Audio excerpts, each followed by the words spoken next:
All right, brothers and sisters, this is assessment for, this is week 6, assessment number 3. This is a template for you to work from. Some of this information or how you do this is going to be similar to the past. For example, percent change, we've gone over this formula before, so you should be able to replicate that. I will not do that here. But you will have these assumptions that you'll be working with to adjust certain components, right? Now, some of these assumptions adjust one thing, and sometimes they adjust two things, or well, I guess two assumptions maybe adjust one thing.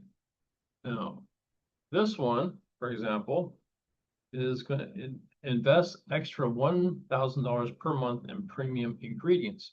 That increases your food cost, right? So let's just put that down here, food cost, right?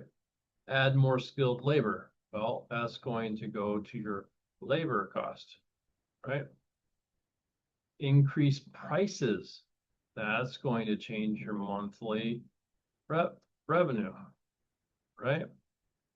Lose 5% of customers because of increased prices. That's monthly revenue. And then fixed costs remain the same. So that's fixed cost, right? So we've got all of our ingredients here in terms of what we're going to change in our assumptions. Now, unlike most of my other explanations, I say don't hard code anything into your projections. Well, they really haven't made it that easy for you to not hard code it. So you're going to have to hard code in your assumptions. Guaranteed, those assumptions are going to go something like, I'll look at the food costs because that's probably maybe the easiest, right? This one right here. So food costs, we're going to take the existing and we're going to add $1,000. Okay. Now you're going to take that equals two numbers divided by the original. Okay, and the two numbers we're going to divide are the current, I know the forecast minus the current. Okay, that gives you a 12.5% increase, which is exactly what they have here. So you know you got to be right on that. Okay, now the rest you're going to do similar. Okay, $1,000 in labor. You're going to not do anything to fix costs. Like the real tricky thing is going to be your monthly revenue. Now I'm not going to write this out because that would be giving you an unfair advantage. You'd be relying on me to do your assessment. But let me just verbalize this one a little bit. So your monthly revenue, let's take these in two different steps. They're going to be exactly the same no matter what you do, but you're going to do, I would recommend it in a certain order. Okay. Let's do it from reverse order. You're going to increase your prices. That automatically is going to lose 5% of your customers. So you want to take your monthly revenue and times it by. Now you can do this a couple different ways, right?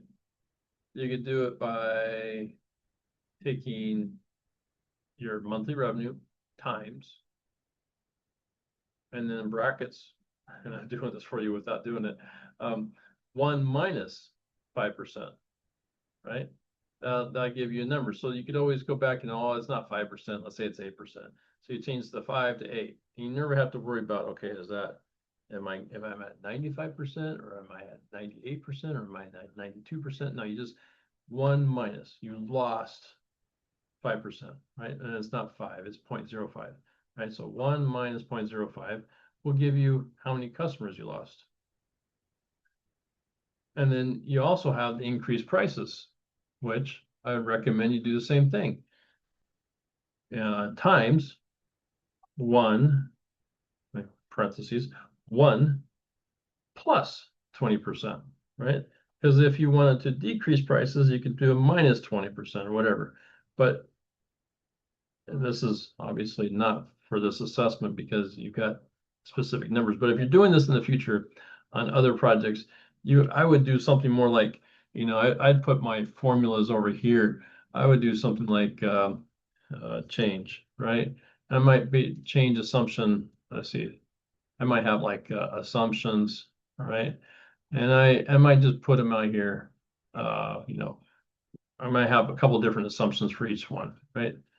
We know we only have two, but let's see, assumption one is I'm adding, what is it, monthly revenue? Oh, minus 5%, right? And I'm plus 20%, right? So that I can reference those without having them in my formula. And like on this one, instead of it being hard coded, I might put, a dollar amount in here. Obviously, this doesn't work all the time because when you're interchanging percentages and dollar amounts, doesn't really work. But let's say I did this, I made a reference to a number. Now, in the future, if I put $1,500 here, I don't have to go back to do the hard coding, right? It's already right there. So I just put $1,000. Okay. Labor cost, I could do the same thing, right? It's $1,000, and I can reference that number instead of hard coding it in. So when I'm saying that it's easier to put these numbers in here like this, then I can do something like, and I'm going to do this off to the side somewhere, so that I'm not overly influencing. Well, it doesn't really matter. Let's say I'm just working off of one number. Okay, so I'm going to take this one times 1 plus whatever my change is, right? So what that does is that gives me a number, right? Now you're going to want to do that twice to the same number. That's where you're going to have to think a little bit about what that formula actually looks like. But your formula is going to be exactly the same here, right? So right now it shows a 5% decrease. Perfect. Okay. If your monthly revenue didn't increase, or your prices didn't increase, your monthly revenue would decrease by 5%. So we got that in there, right? And so now the question is, how do you incorporate this other variable into your monthly revenue? And it's very similar to how you just did this one. It's just going to be an add-on. So hopefully that gets you a little bit closer to the result you need. And of course, your operating profit, you're going to have to calculate that. That's just, you use the same formula, copy it over here, and you have your answer to what the changes represent. Okay. And then you can just run this percentage change on that. Hope that works out for you. Let me know if you have any questions. Bye.